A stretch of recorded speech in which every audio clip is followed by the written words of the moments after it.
अस्सलाम वालेकुम, welcome to my channel Urdu एबे। चलिए शुरू करते हैं आज की वीडियो।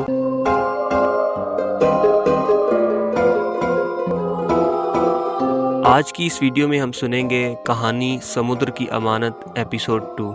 जब तुमने मुझे गुफ्तगू के लिए मुंतखब ही किया स्पनक, तो मेरा दिल चाहता है कि तुमसे बहुत से सवालात करूं, एडमिरल ने कहा और स्पनक गर्दन हिलाने लगा। मेरी तरफ से इजाज़त है एडमिरल, जो ख्याल ज़हन में आए और जिस सिलसिले में तुम मुझसे कुछ पूछना चाहो ज़रूर पूछो, स्पनक ने कहा। तुमने इस आबदोज़ का तयन किस तरह किया था?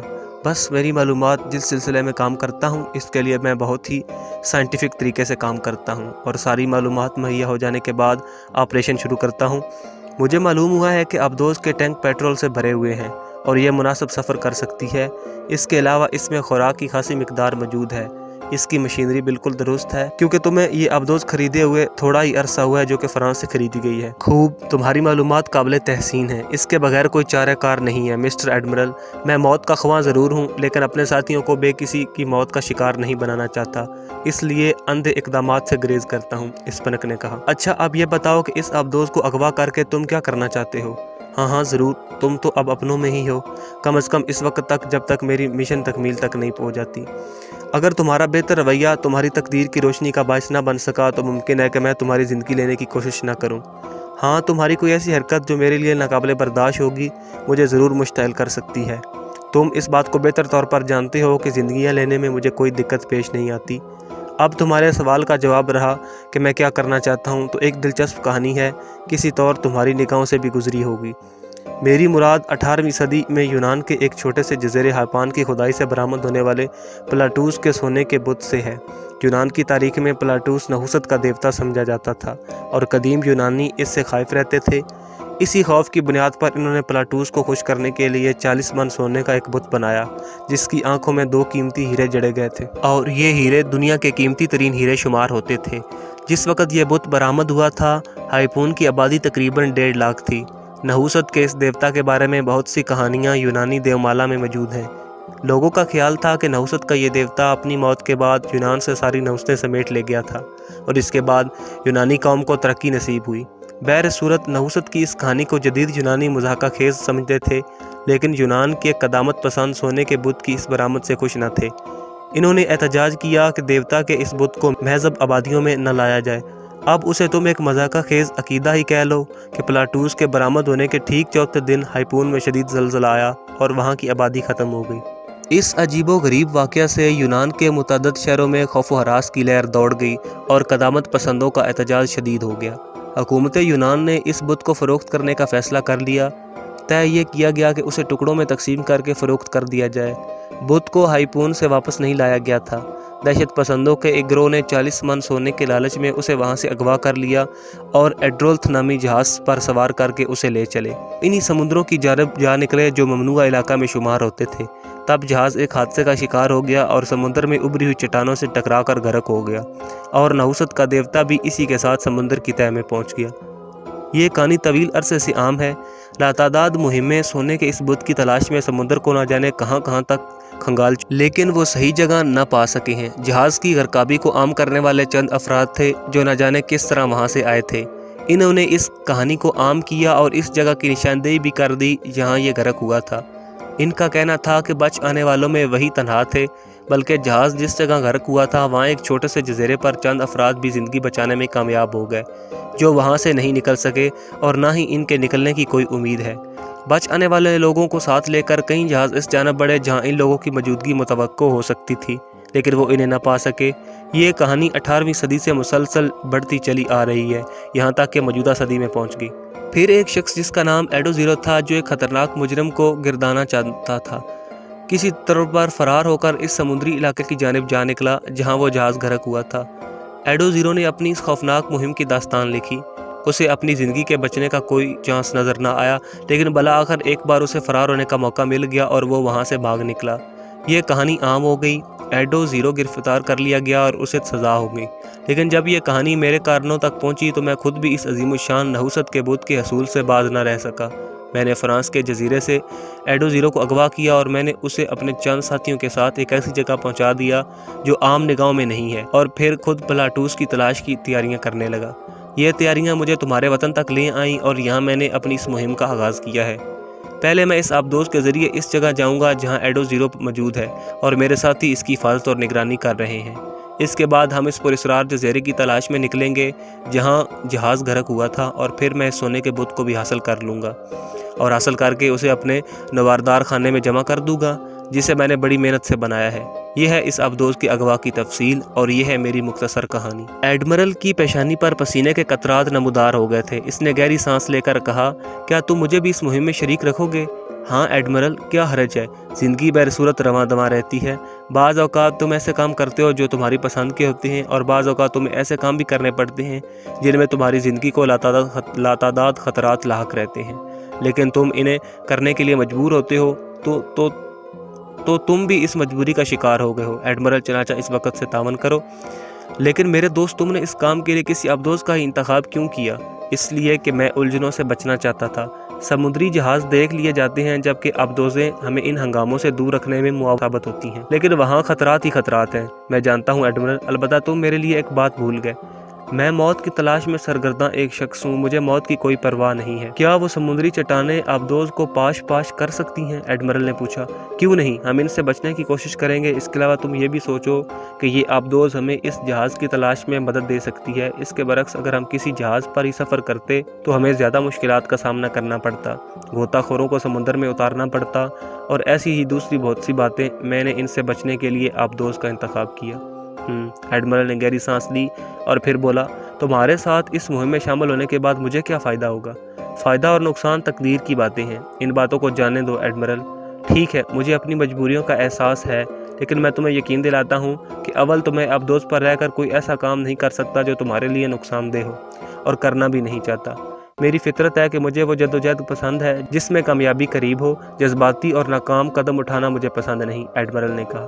یہ تو اچھی بات ہے ایڈمرل، اگر ایسا ہوا تو مجھے تم ایک اچھا ساتھی پاؤ گے۔ درخواست ہے کہ اچھے لوگوں کی طرح ہمارے درمیان رہو اور ان معاملات میں حصہ لیتے رہو، اسپنک نے کہا، اور ایڈمرل نے گردن ہلا دی۔ پھر اس نے عاجزانہ لہجے میں کہا، لیکن میری ایک درخواست ہے کہ اسپنک، ان لاشوں کو میرے سامنے سے ہٹا دو۔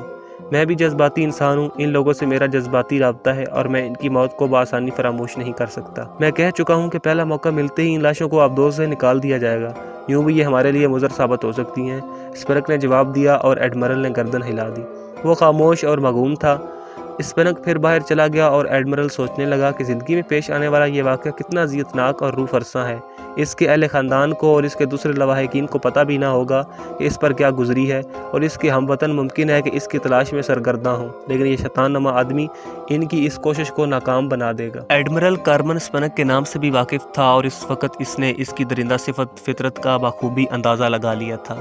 اس کی سمجھ میں نہیں آ رہا تھا کہ کیسے اس مصیبت سے نجات حاصل کرے گا۔ اسپنک نے اسے صرف اس لیے زندگی دی تھی کہ تھوڑی سی کمپنی رہے، ورنہ وہ اسے بھی دوسرے لوگوں کی طرح ختم کر کے سمندر میں پھینک دیتا۔ زندگی وقتی طور پر بچ گئی تھی، لیکن اس درندہ صفت شخص کے مزاج کا کوئی ٹھکانہ، وہ کسی بھی وقت ایڈمرل کو ٹھکانے لگا سکتا تھا۔ ایڈمرل پریشانی سے سر جھکائے سوچتا رہا۔ یہ حادثہ اس کی زندگی میں سب سے انوکھا تھا۔ یوں تو ایک فوجی کی زندگی ہمیشہ مہم جوئی سے پر ہوتی ہے، لیکن ملک و ملت کے لیے خطرات مول لینے میں جو مزہ ہے وہ اس کام میں کہاں تھا۔ اس وقت تو وہ ایک مجرم کے جنون کا شکار تھا۔ اس سلسلے میں کیا کرے؟ یہاں صرف اپنی جان بچانے کا سلسلہ تھا اور اس کے لیے اس وقت کوئی جدوجہد نہیں کی جا سکتی تھی۔ آبدوز کے رفیق مر چکے تھے اور ان کے بغیر آبدوز کو کنٹرول کرنا تنہا ایڈمرل کے بس کی بات نہیں تھی۔ نہ جانے کتنا وقت گزر گیا، ایڈمرل خود بھی جانتا نہ تھا۔ اس کی حکومت کسی ایسے واقعے کے لیے تیار نہ تھی، اس لیے کوئی جامع کارروائی کرنے کا سوال ہی پیدا نہیں ہوتا تھا۔ جو لوگ اسے اطلاع دے کر ہیڈ سینٹر کی طرف آئے ہوں گے وہ بیچارے بھی صورتحال پوری طرح نہ سمجھ سکے ہوں گے۔ کوئی دوسری آبدوز بھی قریب موجود نہیں تھی کہ جو کم از کم تعاقب ہی کرتی۔ بہرحال اس میں کسی بہتری کی امید نہیں کی جا سکتی تھی۔ ہاں، یہ ممکن ہے کہ آنے والا وقت کوئی حل پیش کر دے۔ چند لمحات کے لیے ایڈمرل کے دل میں اپنے اہل خاندان کا خیال آیا اور اس نے دل میں خدا کا شکر ادا کیا کہ اس کے پیچھے اس کے خاندان کو سنبھالنے والے موجود تھے۔ بے شک وہ لوگ اس کی جدائی کو بھی فراموش نہیں کر سکیں گے، لیکن کسی ایسی تکلیف کا شکار بھی نہ ہوں گے جو تشویشناک ہوتی۔ اس بار کارمن اسپنک کافی دیر کے بعد آیا اور اس کے ہونٹوں پر اس کی مخصوص مسکراہٹ کھیل رہی تھی۔ ایڈمرل کے سامنے بیٹھتے ہوئے اس نے گہری سانس لی اور بولا، میرے ذہین ساتھیوں نے آبدوز کے سارے نظام کو سمجھ لیا ہے، ساخت کا بھی تعین کر لیا ہے۔ یہ آبدوز فرانسیسی ساخت کی ہے نا؟ हाँ, एडमिरल ने जवाब दिया। इससे कबल हम भी एक फ्रांसीसी अबदोस पर सफ़र कर चुके हैं। कार्मन स्पनक, तुमने जराइम की दुनिया में बड़ी मेहनत से अपना एक मकाम बनाया है।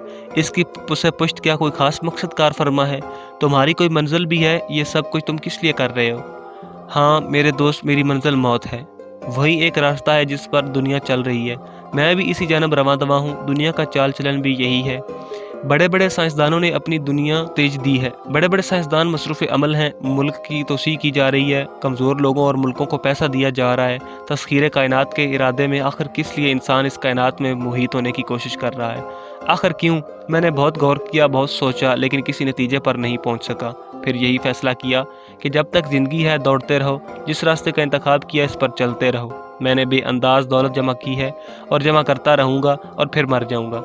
मेरे बाद मेरी दौलत मेरे नाम से मंसूब रहेगी, लेकिन इस तरह जैसे हिटलर मर गया लेकिन लोग आज भी इसका नाम लेते हैं। इसके कारनामों के हवाले से कोई उसे बुरा कहता है तो कोई अच्छा कहता है। ये कारोबार हस्ती है, यूं ही चलता रहा है और यूं ही चलता रहेगा। अनोखा फ़लसफ़ा है। एडमिरल ने गर्दन हिलाते हुए गहरी सांस ली और फिर बोला, तुम मेरी हैसियत से वाकिफ़ हो स्पिनक? क्या मतलब? मेरा ओहदा जानते हो? हाँ क्यों नहीं, तुम्हारा ओहदा इस वक्त भी तुम्हारे लिबास पर सजा हुआ है। मुस्कुरा कर बोला, तुम्हें यह भी मालूम है कि इस ओहदे के लिए एक तवील तजर्बा दरकार होता है। बेशक, मैं अब इस आबदोस पर तनहा हूँ और पूरी तरह तुम्हारे कब्जे में हूँ।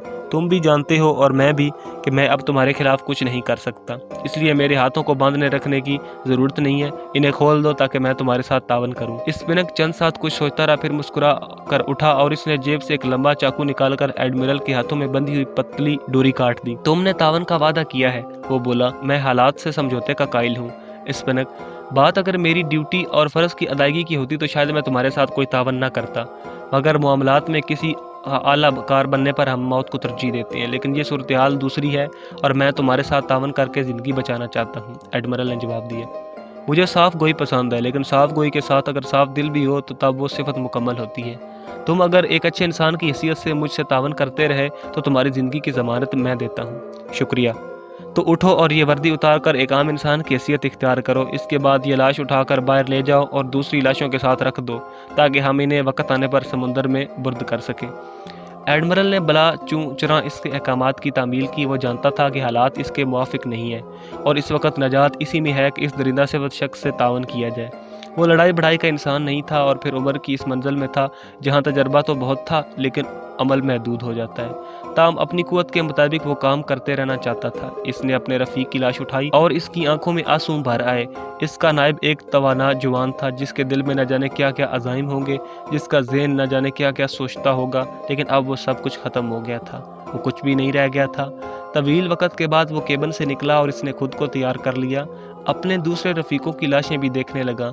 अगर दौरान जंग ये लोग दुश्मन के हाथों शहीद होते तो बात ही दूसरी थी, लेकिन आबदोस में कार्बन स्पनक के दूसरे साथी मसरूफ़ अमल थे। सारी मशीनें मामूल के मुताबिक काम कर रही थीं और ना इन लोगों को कोई दिक्कत पेश आ रही थी। लाशों को एक जगह जमा करने में ज़्यादा वक्त न लगा और वह इस काम से फारग हो गया।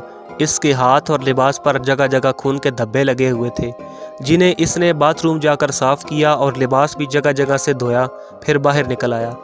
स्पनक के साथ ही लड़की, जिसका नाम असल नाम न जाने क्या होगा, उसे काफ़ी की पेशकश करते हुए कहा, मिस्टर एडमिरल, स्पनक आपको केबिन में तलब करता है। काफ़ी तैयार है। शुक्रिया, एडमिरल ने हंसते हुए अंदाज में कहा और केबिन की तरफ बढ़ गया। स्पनक हस्बे आदत मुस्कुरा रहा था।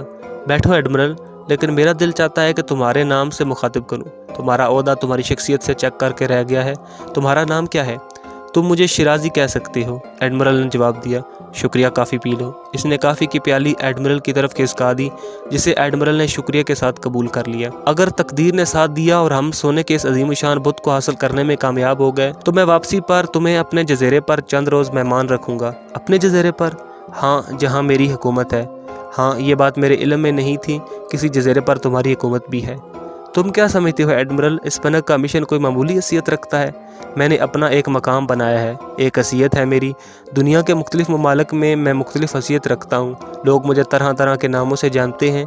वहाँ मेरी शख्सियत के अजीब अजीब बुत हैं। मैंने बहुत कुछ खोने के बाद बहुत कुछ पाया है, लेकिन इसके साथ ही मैंने अपने ख्वाबों की तकमील के लिए भी एक दुनिया बनाई है।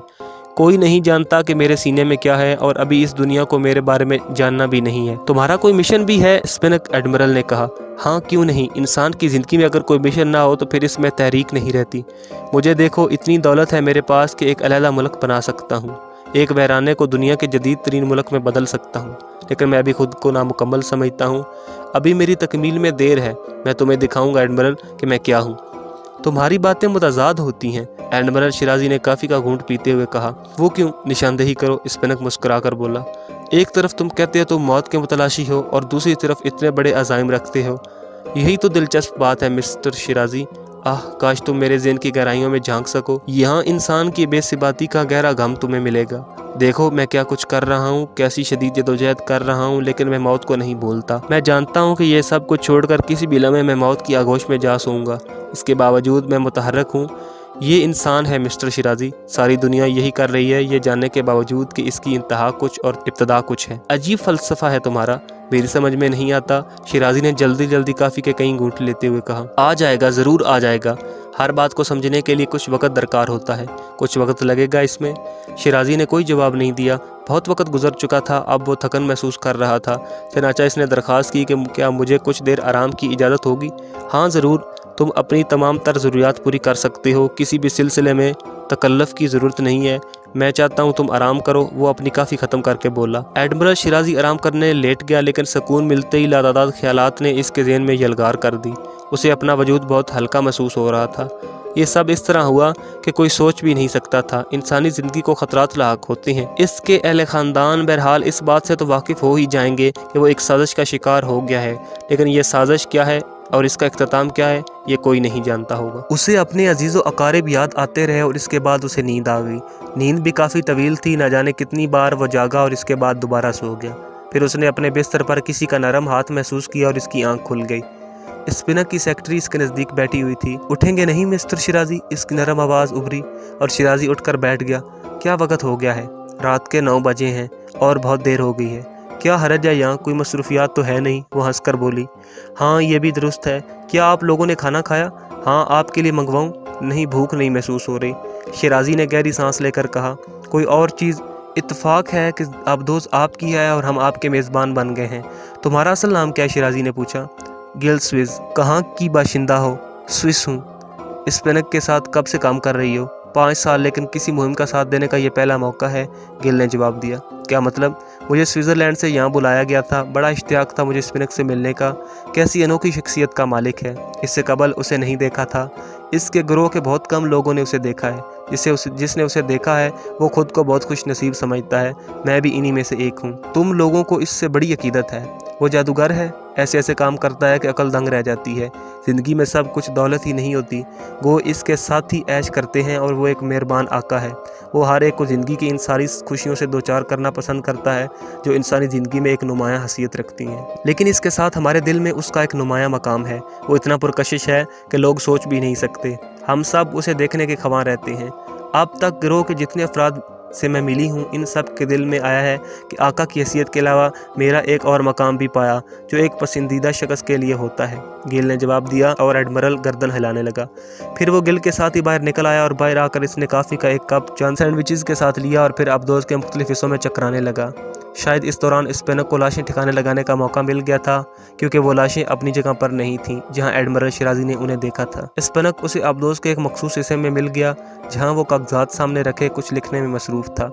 इसने गर्दन उठाकर शिराजी को देखा और कदरे सर्द लहजे में बोला, अफसोस मैं इस वक्त तुमसे गुफ्तगू नहीं कर सकता। मैं अपने चंद ज़रूरी कामों में मसरूफ़ हूँ। ठीक है, मैं तुम्हें डिस्टर्ब नहीं करूँगा, एडमिरल शिराजी ने जवाब दिया और वहाँ से आगे बढ़ गया। वक़्त गुजरने के लिए कोई मुश्किलात नहीं था, बस ख्वाह मुखा इधर उधर टहलता रहा। चनाचा वो जब तक बर्दाश्त कर सका घूमता फिरता रहा। इसके बाद दोबारा केबिन में वापस आ गया। केबिन में आकर वो सोने के लिए लेट गया। हालांकि वो देर तक सोया था, इसके बावजूद उसे नींद आ गई। फिर इसकी आंख इस वक्त खुली जब उसे अब्दोस में हल्के से शोर का एहसास हुआ। वो बाहर निकल आया।